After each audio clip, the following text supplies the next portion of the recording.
स्काला cover कर रहे थे, जो स्काला 3 कवर कर रहे हैं कि 3 ही ट्रेंड में है, 3 ही कवर करना है। कुछ जगह पे सपोर्टेड नहीं है, जैसे बोल सकता हूँ डाटाब्रिक्स में अभी सपोर्टेड नहीं है। मैं फ्री वर्जन इस्तेमाल कर रहा था कम्युनिटी एडिशन, तो हो सकता है मेरे को में ऑप्शन ना हो, बट हो सकता है आप अगर पेड वर्जन यूज करें, हो सकता है आपके पास ऑप्शन हो स्काला 3 भी सपोर्टेड हो सकता है। स्पार्क के साथ सपोर्टेड होता है, वो दिखाऊंगा किस तरह से आप स्पार्क के साथ स्काला 3 का यूज कर सकते हैं, कैसे कर सकते हैं उबंटू मशीन में दिखाऊंगा, क्योंकि डाटाबेस में मेरे को दिखा नहीं रहा है, तो फिर मैं मैं पेड वर्जन लेके दिखा सकता था, but Sajar Singh free version में कम्युनिटी वर्जन में काम नहीं कर रहा है। तो अभी आज के वीडियो में थोड़ा जानेंगे रिकर्जन के बारे में। ये रिकर्जन पता है आपको, रिकर्जन ऑलरेडी कवर किया डीएसए वाली सीरीज में, चाहे चेकआउट कर सकते हो कहानी डीएसए की सीरीज में 2.2 सीजन 2 वाली सीरीज में चेकआउट कर सकते हो। रिकर्जन का पूरा ए टू जेड जितने भी क्वेश्चन इंपॉर्टेंट थे सारे मैंने कवर किए, डीपी भी कवर किया। अभी ट्रीज चल रहा है, ट्रीज के बाद और भी कुछ कवर करेंगे। तो रिकर्जन मतलब क्या है ना, मैं उसी फंक्शन को बार बार कॉल कर रहा हूँ ताकि मैं कुछ काम कर सकूं, ठीक है ना, बार बार काम करूं। मैं काम नहीं करूंगा, मैं एक बार काम करूंगा, बाकी बार मैं 150 रुपये रिकर्जन को दूंगा, रिकर्जन काम करेगा। तो ये चीज है सेम। तो अभी कुछ भी रिकर्जन के लिए कुछ भी ले सकते हो, जैसे फॉर एग्जाम्पल आप फैक्टोरियल दे सकते हो, फेबिनिक्यू सीरीज के लिए कर सकते हो। फेबिनिक्यू सीरीज के लिए ऑलरेडी हम लोगों ने पाइथन में कवर किया था, अगर पाइथन वाली सीरीज फॉलो कर सकते हो। तो अभी जो आप देख सकते हो मैं कौन सा वर्जन इस्तेमाल कर रहा हूँ, स्काला 3 वर्जन यूज कर रहा हूँ। तुम अगर यहाँ पे देखोगे ना लाइब्रेरीज में, स्काला 2 का जार क्यों यूज कर रहा है ये भाई, स्काला 2 का एक्चुअली मेरे में स्काला 2 भी इंस्टॉल था ना, तो दिक्कत कर रहा है। मेरे को इसको अनइंस्टॉल करना पड़ेगा मेरे ख्याल से। एक्सटर्नल रिपेयर आईडी ही, ओपन लाइब्रेरी सेटिंग करते हैं, तो वहां पे जाएंगे को डिलीट करेंगे, ठीक है, अप्लाई करो, एक बार रन करते हैं। देखो स्काला 2 वो इस्तेमाल नहीं करेंगे, पुराना वर्जन हम नहीं इस्तेमाल करते, जिसको इस्तेमाल करना है करो, हमें नहीं करना है, हमें नया वर्जन करना है।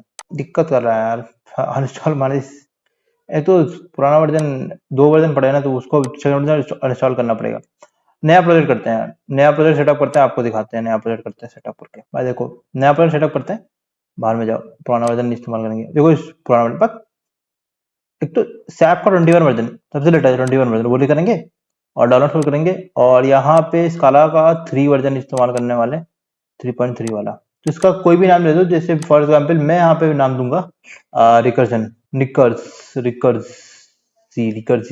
कुछ डाल देता, स्कार डालता हूँ, और 3 पॉइंट देखो 3 पॉइंट कुछ इधर डालूंगा, और मैं क्रिएट पे क्लिक करूंगा। भाई एक और चीज मैं जो करने वाला हूँ, मैं सोच रहा हूँ सेटअप करूँ, सब कुछ फ्रेश से सेटअप करके दिखाऊंगा आपको दिस वीडियो।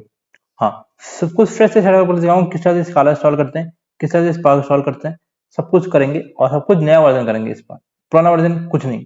लोग बोलते हैं पुराना वर्जन करते हैं, पुराना वर्जन हम नहीं करेंगे, हम नया वर्जन करेंगे, अभी करते हैं। तो रिकर्जन सबसे पहले मैं दिखाता हूँ फैक्टोरियल किस तरह से निकालते हैं।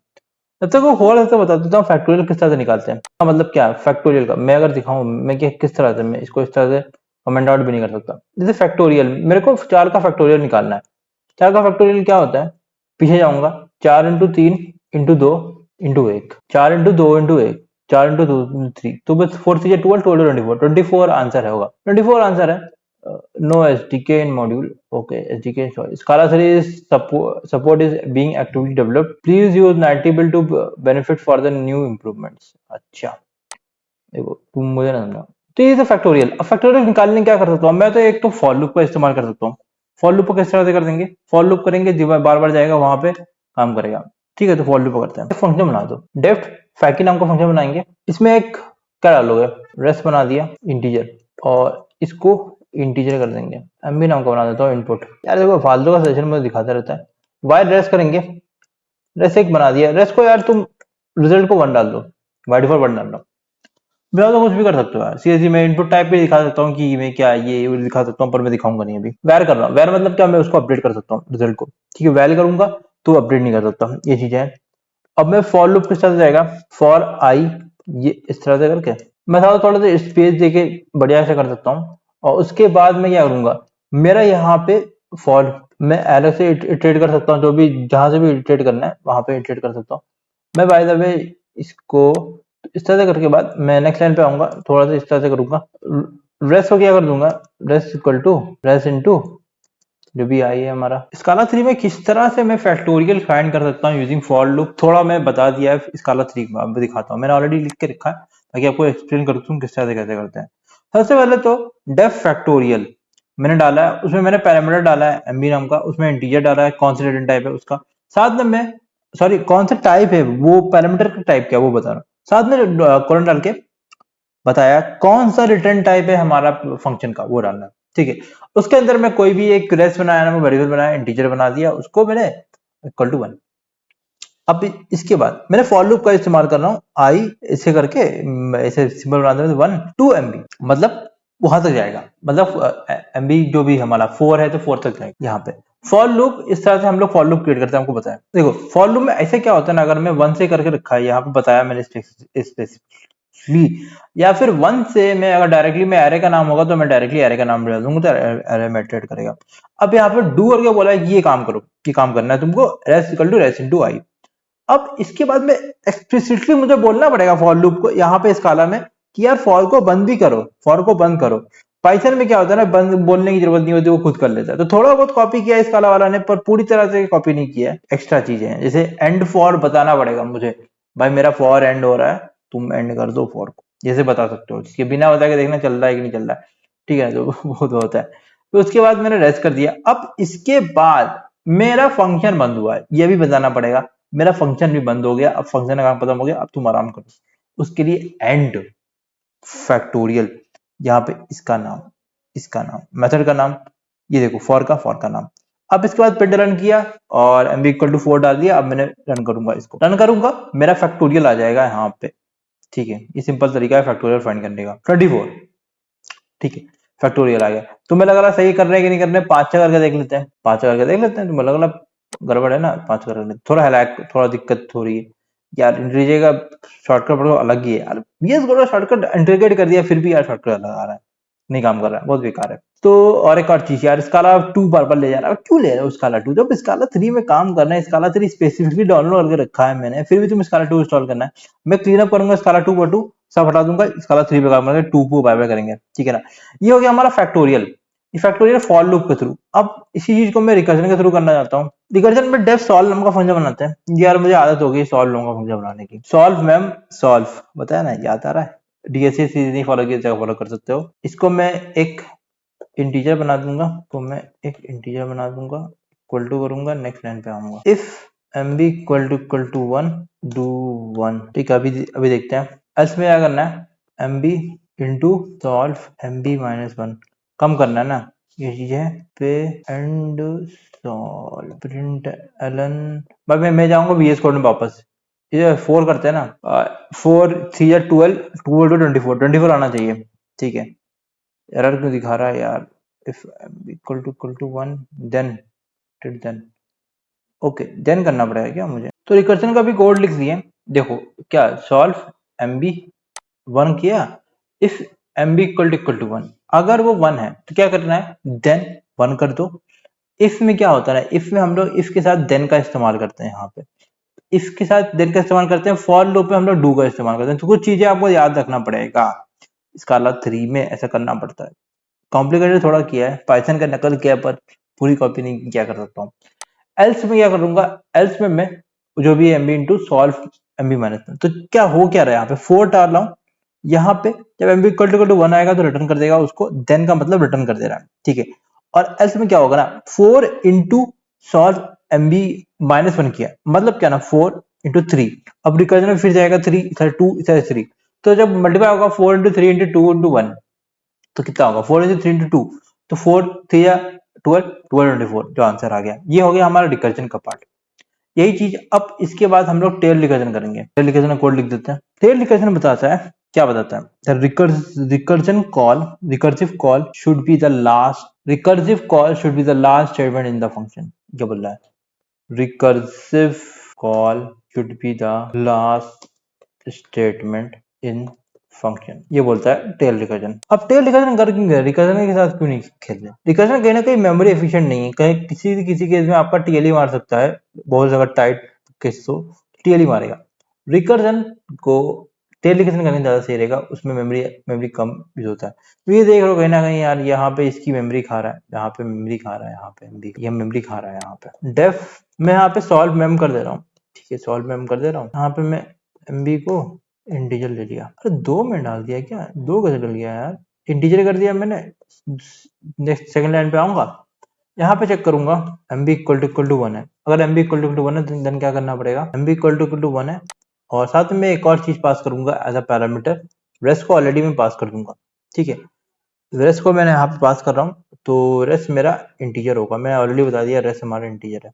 अगर mb इक्वल टू 1 है देन क्या करूंगा, देन रेस्ट कर दूंगा। बाय डिफॉल्ट ऑलरेडी बता के रखा है रेस्ट इंटीजर है तो ऑलरेडी बता दिया रेस्ट यहाँ पे। ठीक है, एल्स करूंगा, भाई ये एरर दिखा रहा है ना, एरर दिखा रहा है ना तुम्हारा, एरर दिखाएगा, ये तुम्हारा ये लोड लेड हो रहा है तो इसकी गलती है, हमारी कोई गलती नहीं है, हमारा कोड एकदम सेम है। सॉल्व हम करेंगे, सॉल्व हम करने वाला हूँ।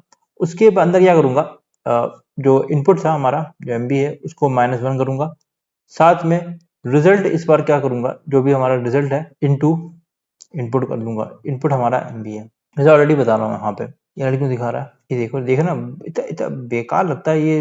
अरे तुम जब मैं बंद करूंगा तुम अगर एरर में क्यों क्यों आ जा रहे हो, देख रहे हो कुछ एरर नहीं था, कोई एरर नहीं था इसमें, फिर भी एरर दिखा रहा था। क्यों दिखा रहा था, इसको चुन ले एरर दिखाने की, और कोई कारण नहीं है। लोड लेड हो रहा है, बेकार एडिटर है, जाएंगे वापस वीएस कोड में। वीएस कोड ज्यादा अच्छा एडिटर है, थोड़ा बहुत अभी इसकी फैसिलिटी यहाँ पे ये है ना, क्या मैं चूज कर सकता हूँ कौन सा वर्जन इस्तेमाल कर सकता हूँ, इसलिए मैं यूज कर रहा हूँ, वरना I would have change it to something else. 6 डालना है यहाँ पे, जो कभी भी एरर दिखा रहा है, दिखाएगा एरर, वो दिखाएगा, लोड होगा। नहीं, इस बार मैंने गलती की है, यहाँ पे 1 डालना पड़ेगा मुझे, कभी कभी खुद भी गलती करते हैं, तो इस बार मैंने गलती की थी, मैंने एड्रेस पार करना भूल गया था। मैं कुछ गलत किया हूँ क्या, सिक्स कितना आ रहा है, 6 120 6 34 120 इंटू 40, उल्टा करा मैंने ख्याल से, 1 किया और इसको मैंने रेस्ट किया। 4 करके देखते हैं, 4 का कितना आएगा, 4 का 42 24 आना चाहिए, उल्टा डाल रहा है मेरे ख्याल से, उल्टा डाल रहा हूँ क्या मैं, कैसे कर रहा हूँ यार, सीरियस 1 मिनट को। 4 का यहाँ पे इसका 1 होगा ना, रिजल्ट तो बाय डिफॉल्ट 1 आता है ना, तो 1 आता है, फिर करेंगे। हाँ ये सही किया मैंने, मेरे ख्याल से 24 आ रहा है, 6 आ रहा है यार, और 24 कितना 24 5 से कितना होता है, 5 for 20 5 for 10 120 इंटू 6 करोगे, हाँ 720, सही आंसर आ रहा था, कोई दिक्कत नहीं है, सही किया था हम लोगों ने। तो यहाँ पे हम लोगों ने रिकर्जन भी बता दिया, टेल रिकर्जन नहीं बता, टेल रिकर्जन मेमोरी एफिशिएंट होता है, तो इसमें मैंने क्या किया, सिंपल यहाँ पे देखो ना, सॉल्व एंड प्लान का फंक्शन बनाया, एमबी को 4 कर दिया, 4 इधर आएगा, 4 - 1 3 आएगा, और ये कितना होगा 4 इंटू रेस 1, तो 4 अभी ऑलरेडी आ गया, फिर 3 आएगा, फिर यहाँ पे 2 आएगा, इस तरह से तुम मल्टीप्लाई करते जाओगे, 4 3 2 1 आ जाएगा। तो अगर मैं थोड़ा डायरेक्ट करके दिखा दूं, जो कि मैं अभी करूंगा, जैसे फॉर एग्जाम्पल 4 आया, 4 डाला मैंने, तो ये पैरामीटर में कितना हुआ, 3 पैरामीटर हुआ, और ये 1 इंटू 4 पैरामीटर हुआ। पहले में ये पैरामीटर हुआ, दूसरे में क्या पैरामीटर हुआ, 3 हुआ, 2 हुआ। अब इस बार क्या हुआ, ऑलरेडी 4 पड़ा हुआ है, और वो क्या कर रहा है, माइनस कर रहे हैं ना, माइनस कर रहे हैं, तो यहाँ पे 3 होगा, तो 4 दिया, देखोगे ऑलरेडी रिजल्ट 4 दिया 12, अभी रेस्ट में अपडेट कर रहे हैं ना, 4 दिया 12 होगा। ठीक है, अब इसके बाद क्या होगा, 1 होगा, और यहाँ पे क्या 12, अब 12 ऑलरेडी पड़ा हुआ है, और इस बार क्या होगा ना, 2 होगा, 2 होगा। ठीक है, 24 हो गया। अब जब 1 आएगा तो ऑलरेडी डन कर देगा मेरे को, जो भी हमारा रिजल्ट है। सिंपल, यहाँ पे एक चीज ध्यान रखना पड़ेगा, देन डालना पड़ेगा, हमेशा इफ कर रहे हो तो देन यूज करना पड़ेगा। वहाँ पे एंड मैंने सॉल्व में कर दी, इस तरह से फंक्शन को बंद करोगे ना, बता दो ऑलरेडी इस तरह से। तो ये हमारा टेल रिकर्जन विकर्जन सब बता दिए, किस तरह से टेल रिकर्जन का यूज करते हैं यहाँ पे स्काला 3 में। तो ये बढ़िया, कुछ लोग एट द रेट टेल रेक का भी इस्तेमाल उसके ऊपर करते हैं, वो दैट्स अदर थिंग। तो इस वीडियो में जाना टेल रिकर्जन किस तरह से क्या होता है, टेल रिकर्जन रिकर्जन और नॉर्मल फॉर लूप से किस तरह से हम लोग फैक्टोरियल फाइंड कर सकते हैं। आपका काम है, आप फैबिनो सीरीज फाइंड कर सकते हैं। मैं अगले वीडियो में मिलता हूँ। A recursive function is said to be a tail recursive जब जो हमारा रिकर्सिव कॉल होता है ना, वो लास्ट ऑपरेशन होता है हमारा फंक्शन में, लास्ट ऑपरेशन अगर रिकर्सिव कॉल होता है तो हम लोग टेल रिकर्जन कहते हैं। और एक और चीज मैं बताना भूल गया था, इसलिए मैंने वीडियो को फिर से स्टार्ट किया। अगर आपको क्या करना है, स्काला 2 इस्तेमाल कर रहे हो, पुराने जमाने के हो, स्काला 2 इस्तेमाल कर रहे हो, तो कुछ नहीं करना है आपको, यहाँ पे कर्ली ब्रैकेट बना देना, रेस्ट यहाँ पे कर देना, फॉर का यहाँ पे भी कर्ली ब्रैकेट बना देना, देन पेन करने की जरूरत नहीं है, फॉर लूप का दिखा दे रहा हूँ सिंपल। ये सब चीजें इतना ये हटा दो, ये जरूरत ही नहीं है तुम्हारा। पुराने जमाने के इंसान हो, पुराना जमाना इस्तेमाल कर रहे हो, तो ये इस्तेमाल कर सकते हो फॉर लूप में। इस तरह से फॉर लूप का इस्तेमाल करके कर्ली ब्रैकेट वगैरह डालना, पर मैं कर्ली ब्रैकेट वगैरह जाता हूँ, ब्रैकेट वगैरह नहीं डालना, देन का इस्तेमाल करने का, ये सब चीजें करने का। ये पुराना वर्जन है, आपको करना है तो कर सकते हो, but I would not recommend you this, rather you use. तो वीडियो को एंड करते हैं, वीडियो को ऑलरेडी एंड कर दिया था, अभी एंड कर देता है। I feel like I'm losing my mind. Is everybody in the world blind? Please, Lord, give me a sign, a sign. I feel like I'm losing my mind. Is everybody in the world blind? Please, Lord, give me a sign, a sign. I wanna be the greatest.